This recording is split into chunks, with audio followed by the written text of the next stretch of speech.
we welcome Cindy Billington to the show. Thanks so much for joining us. Well, thank you for having me today. What is your favorite superpower? Quick wit, or really knowing what to say at the right time. And I'm not saying that to be able to go back in time and redo it again. It's being able to do it in the moment. I'm the queen of, why didn't I think to say that at the time? And some people will think, well, that's not a superpower. It is to me. I feel like there's different types of quick wit as well. Yes. When I was in junior high, like cut down wars, I would always be the one afterwards that was like, yeah, it was like the movie where my last joke would be wah, wah, wah, wah. And then I would think of like a real zinger a couple of hours later. Yes. I never won cut down wars in junior high. Oh, well, I have always been where I'll have a conversation with someone or I'll be in a situation. And so later my husband will say, well, did you say this? And I say, no, because I thought about it an hour later. And anytime that I'm ever, in a discussion or argument, or it doesn't matter, even it could be funny. The situation where my brain and my mouth just don't coincide all together at the same time. So my brain's sometimes a little late to think. Yeah. I do know the feeling a little bit as well. That's why I try to have as many of my conversations as possible over email, which drives producer Kyle up the absolute wall. But that's another story. Where did you grow up and what did your parents do? I put this in halves. So up until right before I started high school, I grew up in a town, Brunswick, Ohio, which is outside of Cleveland. Yeah. But when we moved to then Texas, right before I started high school, we moved to my dad's hometown, which is Breckenridge, Texas. Ah, yes. And to be more specific, Necessity, Texas, which is a community. My dad, when we lived in Ohio, Daddy worked for United Airlines. And to this day, I'm fascinated with watching planes take off and land. And that was so much fun being able to go visit him. But in addition, my mother worked for a lumber company, and she was in administration there. But when we moved to Texas, Mother worked for small town Texas. She worked for a small oil company. Okay. And she was an administrative assistant. And then Daddy worked for a manufacturing company in town, but then also living in the country. We have a small cattle ranch, farmer. So that was our life. That's great. Yes. What was your greatest challenge as a child? My greatest challenge as a child was totally self-inflicted. Oh, okay. Totally. It was worrying about measuring up to other people. Huh. There was no basis whatsoever. I made good grades. I had great friends. I went to an amazing, nurturing church. My family, they never put that pressure. I put it on myself. I was always the kid as a child, I remember first grade. And we had the tables for the readers, where you had the great readers and you had the middle readers, and then you had those that needed some help. And I would watch how fast my classmates were turning their page in reading. Okay. And if I was behind that, I would just get anxiety. And that was all Cindy. That was totally Cindy. But yes. What was your first job? The small oil company where my mother worked in Breckenridge. Right. And at the time, I went and got it on my own, and they hired me. Well, they assigned me to work for my mother. That was the day I knew God had a great sense of humor. All right. My mother is, and will always be, her work ethic is bar none, just so impressive, so respected. And at that time in my life, I think I tied for last place. I don't know who tied with me, but I wasn't the worst, but I was in last place with someone else. So family dinners were interesting. They were, I had received some lessons, if you will. Some bless your hearts. Yes. And I grew up in a family. We had dinner on the table, 6:00 every day, all of us around the table. Well, Daddy watched the news, and that's what we did every day. And to this day, it's an amazing memory, but I laugh at those dinner conversations. I bet so. Yes. What are some of your other favorite Southern phrases?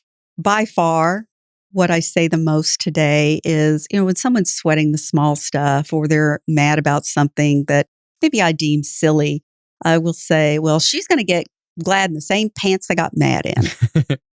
Yeah. And I know that I heard that from my grandfather. My mother's father was such a jokester. Oh, my goodness.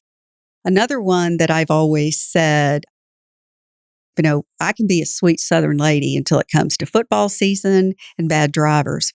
And so one that I have been known definitely to say is I'm on the road and someone's either driving slow in front of me and you're not even driving the speed limit. And of course, I'm in my own selfish world. I've been known to say either drive it or park it and put a fence around it. I like that one. Yeah. I want to steal that. My team now, I'm with the Mays Experience team. Yeah. We do all of our alumni corporate relations, donor relations, many things here around Mays Business School. Mm-hmm.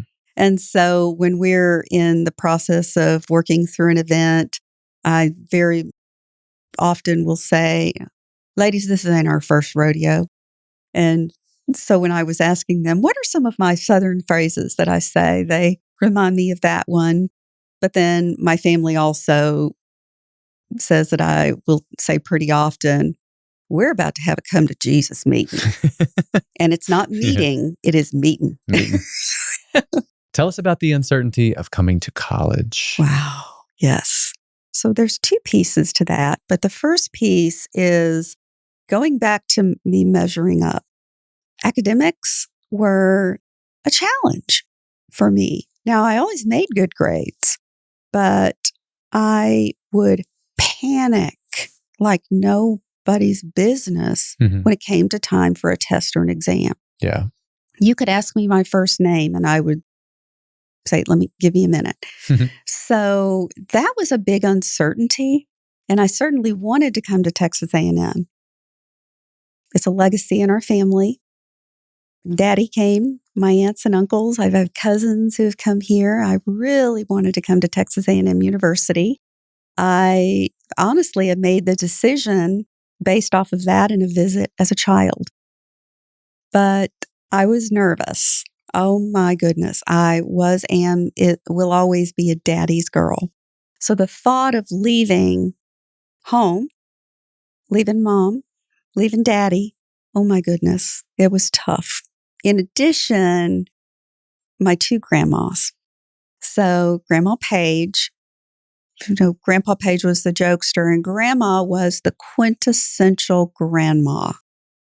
On the phone every week, sending you care packages. And she was so sweet and supportive and Baking honey. cookies. And baking cookies. Absolutely. Could bake those pies.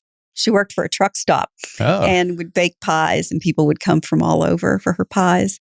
But my other grandmother she was behind her, in front, her facade she was stern. Okay. And she was, very, at the time, old-fashioned, if you will. And she told me, she said, I don't think you have any business going to this big university. You need, a small college is what you need to do. And I just don't think that you will make it. I just really don't think you're going to make it. Okay. Well, boy, that made me mad. Would have made me mad too. Oh, she made me mad, but it fueled me. Boy, did it ever. I came to college and worked my full way through college, took a victory lap or two, had a lot of bumps and bruises, scrapes, probably some stitches. College was a wonderful experience, but it was a very challenging experience. But getting to that graduation stage, I wanted that stage. And so I got my degree. And the first thing I did, I got out of the car and I ran next door to Grandma's house and I walked in and she said, I knew you could do it. She said, I knew that if I challenged you, you would not come home until you had that in your hand. How did you react? I was dumbfounded. I really was. I was shocked. And she smiled really big. And I tell you, we always had a great relationship. Did that change your relationship in any way after because she kind of got one on you? Yeah. How did the dynamic of your relationship change, or did it? It did. It did very much. We laughed a lot more. Yeah. Because then I realized she knew me. I knew that she really knew who I was. Yeah. And that changed our dynamic because we laughed a lot more. Our conversations were deep. Yeah. And I paid attention to everything she did. Yeah. And, one of the last things that I said to her was, you will never know the true impact you made on my life. That's great. Warms the heart. Yes. Yes. Let's talk about some of the exciting new ways that your team is driving engagement with the former students here at Mays. COVID-19 has been a life-changing experience for everyone, personally, professionally, physically. The list goes on and on. In our world, in our corporate and alumni relations, everything we did had to change. Everything we did had to change. Most of our programs were face-to-face events. And boy, we got changed on a dime. Well, obviously, you can't just stop. You could stop having face-to-face events, but we realized that we could not take our foot off the gas at all. So in meeting with our deans, in meeting with my boss now, Bill Peel, we really came up with some great ways, and we really looked online, but we really wanted opportunities that were not just Zoom events. Very quickly, everyone was getting a little tired. Zoom fatigue is real, right? I feel like I'm the only person in the world that did not get Zoom fatigue. I'm still like, all right, let's have a Zoom meeting. But yes, no, everyone else definitely seemed there that you could definitely feel the Zoom fatigue around the world.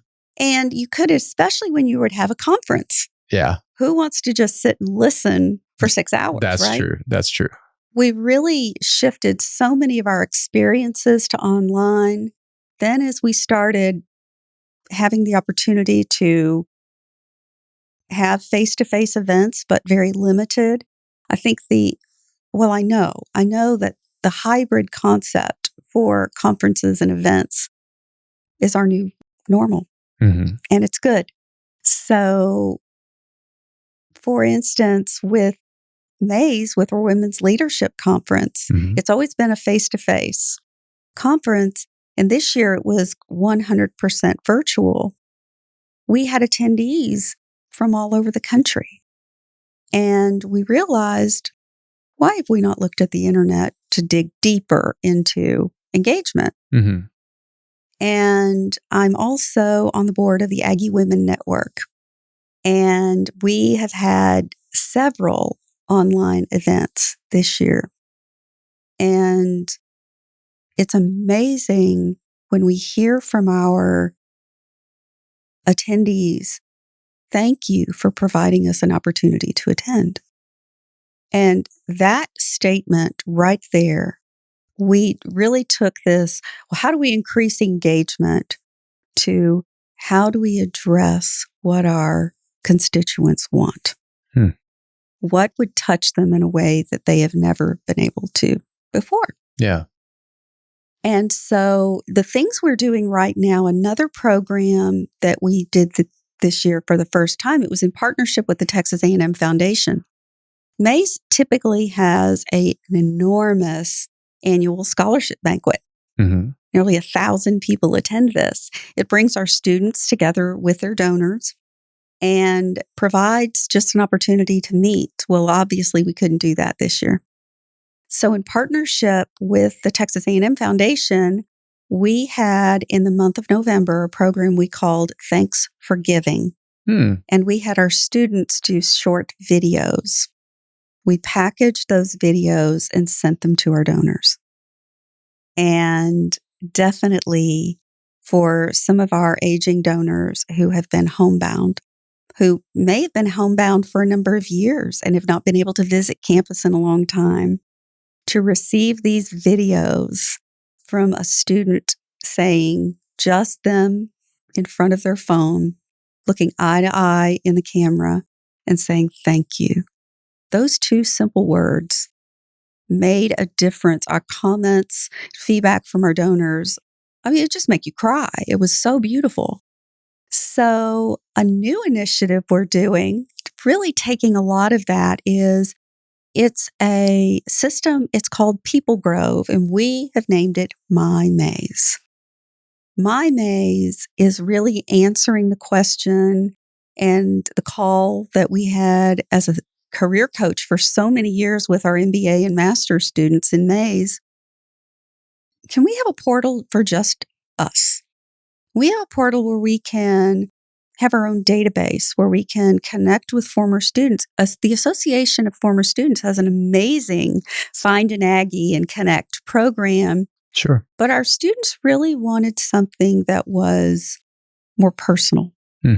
Could we have groups with our various programs, such as business honors or full-time MBA, executive MBA, professional MBA, our diversity and inclusion programs? Maybe some boards want to be able to have just their own little chat document network. It really sounds like the question may have been, how can I connect with the people I knew? Yes. And myMays is also going to help you connect with the people you want to know. Yeah. And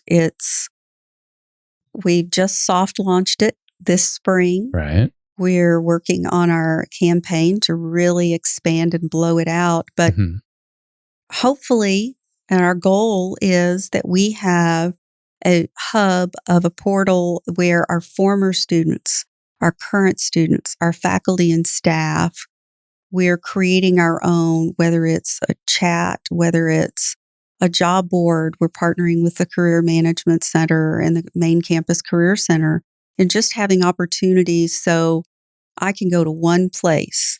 And in one place, it's going to give me everything I need for engagement. And it's just, we've had conversations with the Association of Former Students. So just the partnership across the board. But the result, so the goal for us is that we're increasing engagement. Our goal is that our numbers are high. Yeah. But the results we want is, I want for our current students to very quickly understand and feel the Aggie network. When I was a career coach, we have so many of our graduate students who come and they're not Aggie undergrads. And in my first conversation, almost every single one of them is, I'm coming to A&M because I've heard about the Aggie network. I don't understand it. And so can someone help me experience it? myMays will help you experience it. I love that. So what's happening with this year's version of the Women's Leadership Initiative? Well, we are very excited about it. I believe we would call her MasterCast's matriarch, Shannon Deere. She and Nancy Shouts Hutchins. to Shannon. Yes. And Nancy, good friend of the show as well. Absolutely. Nancy Hutchins and I have sat down and had several conversations. And, 2021 has really been a year so far of, we feel like the curtains are opening. We feel like the sun's coming out. Well, we wish it would right now, but it's a new day. And so when we sat down to talk about this, and we talked about, so many women who have been at home for a year, they've had their children at home, and they've been, working and being mom, and, and then personally going through COVID, just with their own personal journeys and just their normal, is so many stories can come into our heads. It really can get in there. And so in our conversations, we've come up with the theme for the year, we're so excited about it. It is reinvent yourself, leading with strength and resilience. Okay. So we already have our main speaker set. Okay. So Dawn Constantine from our great friend BP will be our keynote, followed by Shannon Deere and her co-author of her book, so Cheryl Miller, and their book, Business Doing Good, which is coming out this summer. I cannot wait. I've already pre-ordered. And then the third is a former student of A&M, Tara Storch. And Tara and her husband, Todd, a Mays grad, they tragically lost their daughter, Taylor, in an accident. Yeah, they both appeared on the show as well. Yes. And so Tara is going to come and talk about absolutely reinventing and resilience and strength, all of those words in her story about their foundation, Outlive Yourself. Yeah. What have been the most illuminating lessons attendees have learned from past years? What has surprised them? What has caught them unexpected? I'm not alone. Definitely, I'm not alone. And we want our students. Our attendees consist of our current students, former students, faculty and staff of A&M, and then also just business and just women from all over. That's something that has always been very illuminating to me, are the number of individuals who attend not in our community, who are not former students. Isn't that a great testament? But community. I'm not alone. The network, the strength, just the inspiration has really been, you're going in expecting those things, but when you come out and you feel those things, empowerment in so many different ways. It's really admirable the way that the event accomplishes that. I've been fortunate to be able to sit in on some of the events of the past. In a situation like that, as a man, you don't want to be seen, really. You want to just be observing of all the good that is happening in that room and watch all of the good things that are happening for women's empowerment. And I'm glad we're finally starting to catch up on that. Not as an institution. I think A&M has done a good job of that really all the way around, but as a society. You bring up a very good point, is about men attending. We would love for more men to attend. And, it's the whole concept of inclusion is for a conversation of true listening. And I'm in a program right now, learning how to listen, not to respond, but to learn, to take it in. And when you do respond, reflect on what you heard without using pronouns. And that when you're echoing, when you're reflecting on what you're hearing, you are truly listening. And that is something that we would really want for gentlemen to attend our conference. And it's our, meaning everyone's conference. It's a woman's conference because of the topic and the sharing, the empowerment, the strength, the community. But community gets stronger. We could sit in a bubble and talk amongst ourselves all day long, but we really need that inclusion in order for just really something to move forward. We're all learners here at Mays. Tell us about the intersection of strategic strengths and character strengths. So I'm in a program right now with it's a company called The Academies, and it's about strengths. And it's amazing how we learned so much about Clifton's strengths, our strategic strengths. That tells us how we work, why we work the way we do, whether you're a problem solver, whether you are someone who's very strategic, someone who could really influence a team. These are leadership strengths for strategy. Your character strengths are what drives your inner being. It's where your true heart comes in. It's where you're bringing your best self. So those could be things that the assessment that you could take is called a VIA assessment. So it's VIA assessment.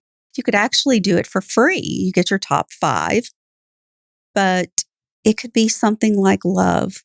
It could be appreciation for nature. It could be your humor, your kindness, gratitude, forgiveness, spirituality. There's 24 of them. But these are the things that bring life into your strategic strengths. Now, we could have them to where they are sophisticated. We are functioning when we are in our balcony. We're on the top, we're in the penthouse, where everything is rocking and rolling and fight or flight is nowhere to be seen. We've got all the great brain chemicals working, dopamine, serotonin, the whole thing is working beautifully. But with our great passions come red. And with red, that's where we come into our fight or flight mode. Okay. So I will use myself as an example. Please. My number 1 strategic strength is restorative. That's a problem solver. Okay. Now, the joke is that I could be the fireman, firewoman, fireperson, or I can be the arsonist because I love to solve problems. Okay. My number 1 character strength is love. Okay. And I love deeply. Now, if I love deeply, and I also am in the process of working out a problem, I can become so focused on my idea of a solution. Yeah. And I'm doing this out of love, but it can get so strong that I'm on red alert, right? Okay. Or if I can either turn both of them off. Either way, I'm in a fight or flight. I'm in the red zone. Yeah. I'm not achieving. I'm not doing my best. I'm not solving any problems. I'm certainly not even solving my own. My love is so strong that I've taken it out of context. And so we've got to bring ourselves back into center. We've got to bring ourselves back into the blue zone. The red zone is fight or flight. Okay. So the blue zone is that beautiful vision of water, a gorgeous beach, whatever, tranquility, peace. Okay. Absolutely, where your fruits are at their best. Okay. And you get there by accessing the 3rd strength, which is your soul. Your 3rd strength, your soul strengths lie in what makes me see the truth. And that could be meditation. It could be prayer. It could be music. But there are certain songs that you turn that song on, I don't care how angry, mad, sad I am, it's going to bring a smile to my face. It just is. Especially, those songs we loved as kids, right? Yeah. But it could be a friend that just brings you back to center. I talked about my grandmothers. I definitely found my soul friend there. My soul friend also is my husband. His judgment, his clarity on things just surprises me. And I definitely see my son growing into being the same man as his father. Now, this isn't being recorded, is it? It's up for them to hear. But your soul strengths really help you realign. And that is where we are our best leaders. We are our best selves. We are taking care of ourselves. We're taking care of our team at work. We're taking care of, our heart, our mind, just all of the above. And that's what we were made. We were made to be in the blue zone, not in the red zone. Rapid fire. If you could have a billboard anywhere with anything on it, where would it be? What would it say? I would definitely have a billboard everywhere that said, happiness and joy are not the same. Huh. And the tagline would be, happiness is an emotion. Yeah. It comes and goes, Yeah. ups and downs. Joy is a fruit, and a fruit will either grow or it dies. So I'm such a proponent in the fruits that we have in our spirit, and joy is one of them. We can have days, seasons of our lives where we're not happy, but joy remains. What do you consider your most valuable failure? My academic struggles. And it's not the academic struggle that was a failure. Absolutely not. We can really put too much pressure on our students today for the grade. And it's the whole person. The failure was that I failed myself in not leaning into my faith, my upbringing, my support system. I failed myself when working with students and having students work on my team through all these years, and they come to me and they are so incredibly stressed and distraught over grades or an exam or just putting so much pressure on them. That will tug my heartstrings. And I see the person, but I remember myself. And I definitely be kind to ourselves. Be kind to yourself. I'll do my best. Okay. Anyone you would like to send good, Bull? Oh, yes. So many people. I mean, obviously family, and I've talked so much about them. But my good bull goes to my team, Christina Court and Miranda Bennett. We've been working together on this team together for Christina and I for over 5 years now. And Miranda was our student worker, and we would not let her go. So she's been full-time with us for 2 years. If you are looking for staff members, individuals who truly exemplify the Aggie core values, every single one of them, these ladies, it just comes out of everything they do every day. When coming back to work full time in the office, some people said, well, all right. Yeah, I don't want to have to get up in the morning and do my hair, my makeup every day. Boy, those pajamas felt good for a long time, right? I don't like having to do my hair and makeup every day. Oh, you don't? But coming in and sitting with these two ladies every day is an honor, and it's truly a blessing. They make me laugh. They inspire me. They're amazing. No one else can come and steal them away from me. I was thinking about that when you said, if you're looking for staff members, I was like, don't go look in Cindy's department. Yeah, no, it won't happen. I will fight you. All right. Cindy, thank you so much for your time today. We really appreciate you joining us. Thank you. It's been a pleasure. The pleasure's ours. Thank you for watching. We appreciate your support. Drop us a like below and feel free to leave a comment if you wish. We appreciate positivity and constructive feedback. Don't forget to subscribe to stay up to date on our latest episodes and bonus content. You can also take us on the road using your favorite podcast listening app. We have those linked below. If you'd like to know more about MaYs Business School or our guests, visit mays.tamu.edu/podcasts. Talk with you soon. How does someone sign up for the Women's Leadership Initiative this year? Well, we will be sending out a save the date very soon. Okay. So if you're listening and watching this, mark your calendars, November the 12th. November 12th. And we will be here in College Station, but we will also be providing those who cannot join us physically. We will have it online as well. Hybrid event. Absolutely.